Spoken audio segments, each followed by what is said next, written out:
आपको बताते हैं कि आज जो 2 मैचेस हुए जिनमें के कामयाबी हासिल की, एक मैच में आखिरी वाला जो था उसमें हैदराबाद किंग्समैन की टीम ने कामयाबी हासिल की, और उसे जो पहला मैच हुआ उसमें पेशावर ज़ल्मी की टीम ने कामयाबी हासिल की। लेकिन उस मैच में पेशावर ज़ल्मी के 18 साला फास्ट बॉलर अली रजा ने हैट्रिक की, और हमारे साथ हैट्रिक करने वाले जो 7 खिलाड़ी हैं उनमें मोहम्मद शमी भी शामिल है, वो भी मौजूद है। तो दिखाते हैं आपको game changing moment of the match.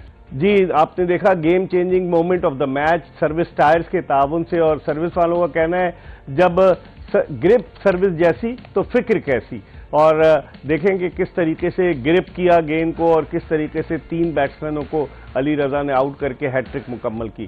गुफ्तगू इस सिलसिले को मजीद आगे की तरफ बढ़ाते हैं। फवाद, जिस तरह की बैटिंग कोसाल मेंडिस कर रहे हैं अपनी जिंदगी की प्राइम फॉर्म में, आज तो स्टीव स्मिथ भी सेंचुरी स्कोर करके 332 रन के साथ ऊपर आ गए, लेकिन कुसाल मेंडिस और बाबर आजम आज अगर जल्दी आउट हो गए। 2 ऐसे बैट्समैन हैं जिन्होंने 400 से ज्यादा रन स्कोर किए।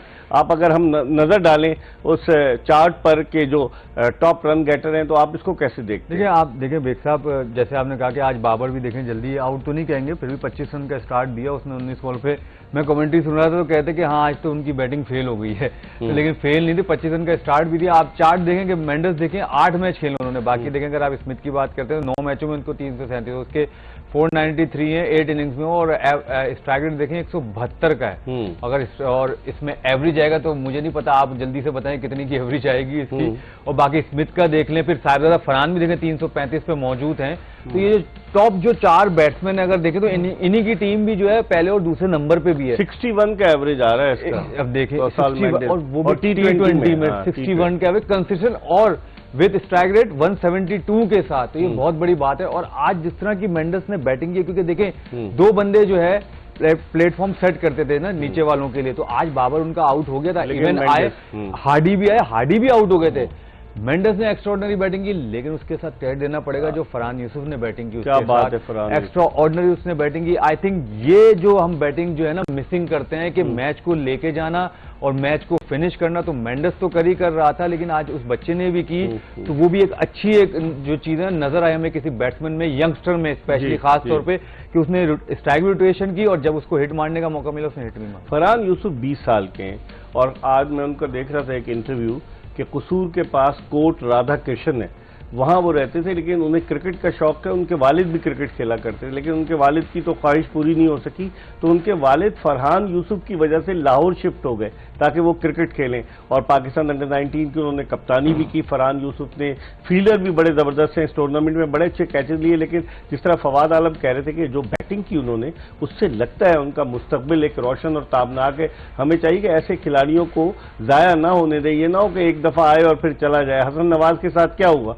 कि हसन नवाज बिल्कुल ही गायब हो गया, आपकी क्या राय है इस सवाल? जी हाँ, बिल्कुल बिल्कुल सही बात है इकबाल भाई। देखें टैलेंट बिल्कुल है, और अपने आपको नाम अब दुनिया में बिल्कुल बना चुके हैं, और अब PSL में रेगुलर जिस तरह से चांसेस मिल रहा है, आपने बात की फरहान यूसुफ की, अली रजा की, और भी एक्स्ट्रा अब जिस तरह चांस मिलते जा रहे हैं वो अपनी और जगह पक्की जा रहे हैं और अपने गेम से और लोगों को और मुस्तफीद किए जा रहे हैं, तो मेरा ख्याल में बड़ा गुड साइन है। समीर मिन्हाज की भी एक एग्जाम्पल है, जी हाँ, और भी 2-4 फास्ट बॉलर आए जो कि अभी तक इतना कामयाब नहीं हुए, लेकिन जैसे जैसे चांस मोहम्मद बासित आए हैं, ये इस्माइल वट्टू मोहम्मद इस्माइल आए हैं, एक कोयटा का फास्ट बॉलर है लंबा खलील अहमद, उसने भी बड़ी अच्छी बॉलिंग, मतलब इंप्रेस किया है उन्होंने। जी हाँ, अब टैलेंट तो आ गया आपके सामने। अब जाहिर सी बात है, इनको जो है अपने प्रोग्रेशन देनी है, इनको और मजीद एक्सपोजर देना है, ताकि ये मजीद वक्त के साथ साथ मजीद निकलते रहें, और आपको लग रहा है कि आप पूल ऑफ टैलेंट अब आपको नजर आना शुरू हो गया, क्योंकि अर्ली मैचेस में इनको इतना चांस नहीं मिला था यंगस्टर को, लेकिन जैसे जैसे चांस मिला इन्होंने अपनी जगह बनाई। फवाद, पेशावर तो अब प्ले ऑफ के लिए क्वालिफाई कर गई, कंफर्म हो गया है, क्यों उसके आगे लिखा हुआ आ रहा है।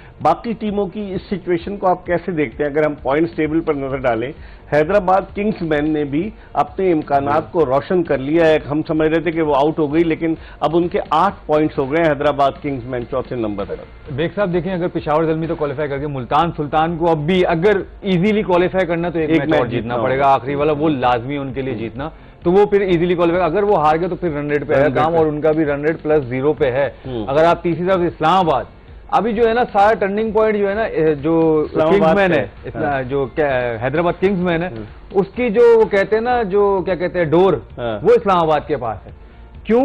क्योंकि उनका मुल्तान के साथ मैच बाकी है, ठीक है, उनके साथ भी मैच बाकी है, उनका तीसरा मैच बाकी है पिंडीज के साथ, तो इनके पास सबकी डोर है। अगर ये इन्होंने इसे हैदराबाद को मार दिया तो जो है ये क्या कहते हैं मुल्तान इजीली चली जाएगी, मुल्तान का भी कोई प्रॉब्लम नहीं होगा। अगर हैदराबाद ने जो इस्लामाबाद को मार दिया और इस्लामाबाद ने मुल्तान को मार दिया तो बहुत ज्यादा कश्मकश फैल जाएगी इसमें। और बाकी फिर ये क्या है, लाहौर के भी जो है इम्कानात रोशन हो जाएंगे, क्योंकि अगर वो भी 2 मैच जीतेंगे तो 12 पॉइंट पे आ जाएंगे। तो अभी का अगर आप चार्ट देखते हैं तो अगले एक दो दिन तक सिर्फ और सिर्फ क्वालिफाई किया है पेशावर ज़ल्मी ने। तो कोयटा ग्लैडिएटर्स को राइट ऑफ कर लेंगे या कोयटा ग्लैडिएटर्स का अभी कोई चांस है? एक मैच उनका बाकी, कोयटा ग्लैडिएटर खत्म। मेरे ख्याल से वो प्लेऑफ में जगह बना सकेंगे।